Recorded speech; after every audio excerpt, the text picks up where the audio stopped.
اعوذ باللہ من الشیطان الرجیم بسم اللہ الرحمن الرحیم۔ صحیح مسلمان کیسے بنے؟ اللہ کا شکر ہے اس چھوٹے سے گاؤں میں اللہ تبارک تعالیٰ نے ہم سب کے بیچ دو مسجدیں فراہم کرائی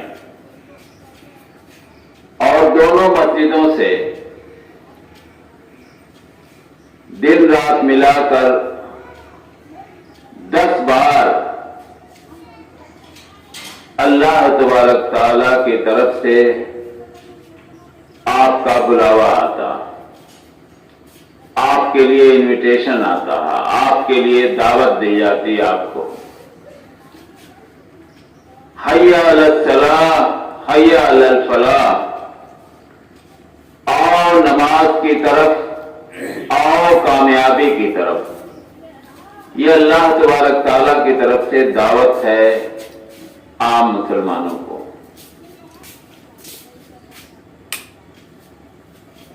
اور آپ اس کو دوسرے طرف سے دیکھیں تو ہفتے میں 70 بار اللہ تبارک تعالیٰ ہم کو آپ کو بلا رہا، اور ہم ہر بار نظر انداز کر رہے ہیں۔ اسی کو اپنے اوپر ڈھال کے دیکھیے، اگر آپ کا بچہ، آپ کی بیوی، آپ کا چھوٹا بھائی، مطلب ایز اے گارجین آپ کے اندر میں جو بھی ہے، وہ ایک بار بلانے پر تو شاید آپ برداشت کر لیں، دوبارہ بلانے پر اگر نہ سنیں تو پھر ان کے ساتھ آپ کیا کریں گے آپ خود ہی سمجھ سکتے ہیں۔ اور اللہ تبارک تعالیٰ کی ذات مبارک ہم کو اپنی دنیا میں جو ساری سہولت مہیا کرایا ہے، اور وہ ہفتے بھر پکارتا ہے حی علی الصلاۃ حی علی الفلاح، آؤ نماز کی طرف، آؤ کامیابی کی طرف، اور ہم ہفتے بھر اس کی آواز کو نظر انداز کرتے جاتے ہیں۔ ہاں، ہمارے اوپر اگر کوئی مصیبت آتی ہے تو ہم ایک ہی بار دعا کرنے کے بعد یہ چاہتے ہیں کہ ہماری دعا رب العزت فوراً قبول کر لے۔ اس وقت ہمارے دل و دماغ میں یہ بات قطعی نہیں آتی کہ اللہ تبارک تعالیٰ ہفتے میں 70 بار ہم کو اپنے پاس بلاتا، اپنے سے کلام کرنے کے لیے بلاتا۔ آپ نے سنا ہوگا کہ نماز مسلمان کی معراج ہے، یعنی وہ اللہ تبارک تعالیٰ سے ایک مسلمان بات چیت کر لیتا اس کی حمد و ثنا کے ذریعے۔ ہم تو چاہتے ہیں کہ فوراً ہماری دعائیں قبول ہو جائیں۔ یہ اللہ کا بہت بہت بہت بڑا کرم ہے کہ وہ اپنی دنیا میں ہم کو عزت سے رہنے دے رہا، ورنہ یہ جو ہم نے کیلکولیشن آپ کو بتایا ہے 70 بار، یہ صرف ایک ہفتے کا ہے۔ کتنے لوگ تو ایسے بھی ہیں بحیثیت مسلمان کہ ایک ہفتہ کیا 70 بار کیا مہینہ کیا 70 سال ان کی زندگیوں کے بیت چکے ہیں، اور ہمیشہ ان کے کانوں میں یہ صدا جا رہی ہے حی علی الصلاۃ حی علی الفلاح، اور وہ ذرہ برابر پگھلنے کا نام نہیں لے رہے ہیں۔ اور وہ بھی جب دعا کے لیے ہاتھ اٹھاتے ہیں تو اس امید کے ساتھ کہ ہماری دعا اللہ تبارک تعالیٰ فوراً سن لے۔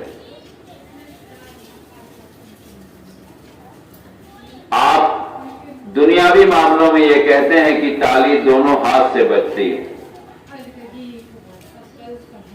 یہ صحیح ہے، جب اللہ تبارک تعالیٰ کو ہم خوشحالی میں یاد رکھیں گے اور جب تکلیف میں پکاریں گے تو یقیناً وہ ہماری پکار کو سنتا ہے اور ہم سے تکلیفیں دور کر دیتا ہے۔ لیکن ہمیں تو شرمندہ ہونا چاہیے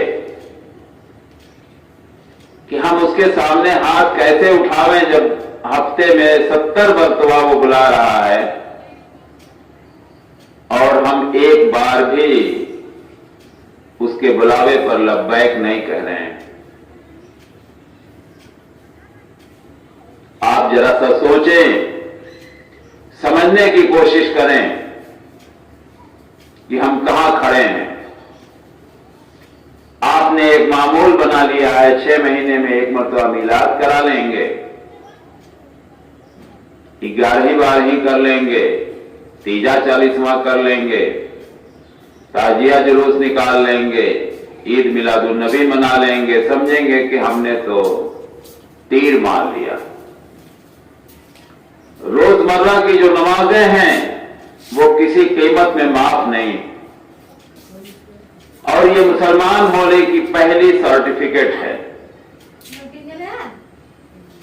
اگر آپ نماز نہیں پڑھ رہے ہیں تو اگر ہم کو کوئی مسلمان نہ کہے تو وہ غلط نہیں ہے۔ شریعت کے اعتبار سے ہم نے اس اسلام کا انکار کر دیا جو ہم نے کلمہ پڑھ رکھا ہے، اس کا ہم نے قریب قریب انکار کر دیا۔ لیکن ذرہ برابر ہمیں احساس نہیں ہوتا، ہم تو اسی پر بہت خوش ہو جاتے ہیں کہ سال میں ہم نے 2 مرتبہ میلاد کرائی، 2 مرتبہ ہمارے گھر کی بخشش ہو گئی، 2 مرتبہ ہمارے لیے تمام مولانا صاحب نے دعائیں کی ہیں، اتنی دعائیں کی ہیں کہ رشتے دار سب کو شامل کر لیا۔ اب پھر الگ سے ہمیں نماز اور روزے کی ضرورت کہاں پیش آ رہی؟ صحیح آپ نے سوچ رکھا۔ اس کی حقیقت موت کے وقت ہی ہم کو آپ کو پتہ چل جائے گی۔ آرام بڑی چیز ہے، منہ ڈھک کے سوئیے۔ انسان کچھ بھی کر لے، اگر آپ کوشش نہیں کریں گے تو ہدایت کا راستہ بہت ہی مشکل ہے۔ کوئی انسان کیا کر سکتا ہے؟ آپ کو گاہے بگاہے جگا سکتا ہے، بتا سکتا ہے۔ آپ دیکھیں نبیوں کے دور میں جن کا کام ہی صرف تبلیغ تھا، اور ایسے ایسے معزز نبی دنیا سے چلے گئے جو نبیوں کے سرتاج تھے اور ان کے ماننے والے چند لوگ تھے۔ ابراہیم علیہ السلام، نوح علیہ السلام، صالح علیہ السلام، ایک سے ایک نبی۔ یہ انسان آج سے ایسا نہیں ہے، شروع سے ایسے ہی، لیکن اسی میں کچھ خوش قسمت بھی ہوتے ہیں جو اللہ سے ڈرتے رہتے ہیں، اللہ کا خوف کھاتے ہیں، اور اللہ کی بات اور اس کے رسول صلی اللہ علیہ وسلم کی باتوں پر غور و فکر کرتے ہیں۔ وہ اللہ کے سامنے گڑ گڑاتے ہیں، روتے ہیں، دعائیں کرتے ہیں۔ جانا تو سب کو ہے میرے بھائی، موت سے تو کوئی نہیں بچے گا، لیکن آپ کا جو کھاتا کھلا ہوا ہے زندگی کا، اس اکاؤنٹ میں تھوڑا بہت کچھ نہ کچھ نیکیاں کر کے، کچھ نہ کچھ عبادت کر کے اس میں ڈالتے رہیے، ورنہ حشر کے میدان میں صرف پاس بک ہاتھ میں رہنے سے کوئی فائدہ نہیں اگر اس میں کچھ مال نہ ہو۔ یہ ضروری ہے کہ سب سے پہلے ایمان لانے کے بعد ہم 5 وقتہ نمازی بنیں۔ اگر واقعی ہم صحیح مسلمان بننا چاہتے ہیں۔ السلام علیکم ورحمۃ اللہ وبرکاتہ۔